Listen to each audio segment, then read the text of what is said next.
Watch this video. If you are not following this page, do where to follow. God bless you. In Nigeria, Christians are being targeted, driven from their homes, and killed. Churches have been burned, and entire communities live in fear constantly, simply because of how they pray. Nicki Minaj has given a speech at the UN highlighting what she says is the persecution of Christians in Nigeria. But how has she become wrapped up in Donald Trump's politics? And what's the truth behind those claims of Christian persecution in Nigeria? Let's start at the beginning. Nicki Minaj is a US-based rapper from Trinidad. She's famous for songs like Starships and Bees in the Trap. She first took to X to publicly support a post from the US president. Trump had condemned what he said was the Nigerian government's failure to prevent attacks on Christians. He wrote, "Christianity is facing an existential threat in Nigeria.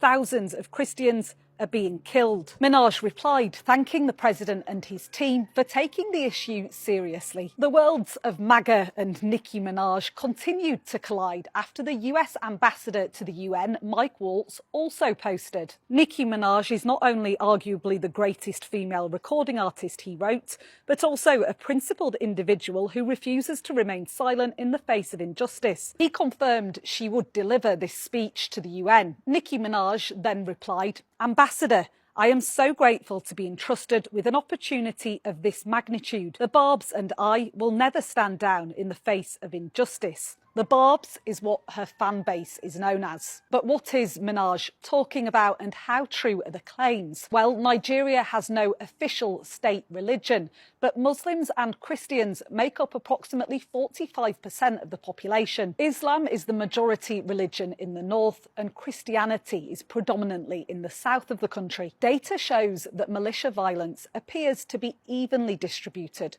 across both majority Muslim areas and majority Christian areas. Looking at this map, you can see militia violence is spread across the country regardless of which religion is dominant in the area. Widespread violence in Nigeria sadly isn't anything new, with violence often driven by multiple overlapping factors. Religion, yes, but also disagreements over land and resources and ethnic tensions. Nigerian government officials have repeatedly refuted the claims made by Trump.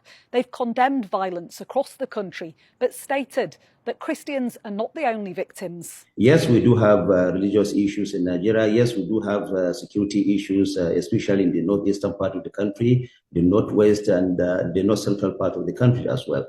People are being killed in the mosques. People are also being killed in churches. But what we want the world to know is that the drivers of this conflict are diverse as they are very complex because we have economic issues, we have issues of land, we also have religious issues. Experts say that Trump's claims that Christians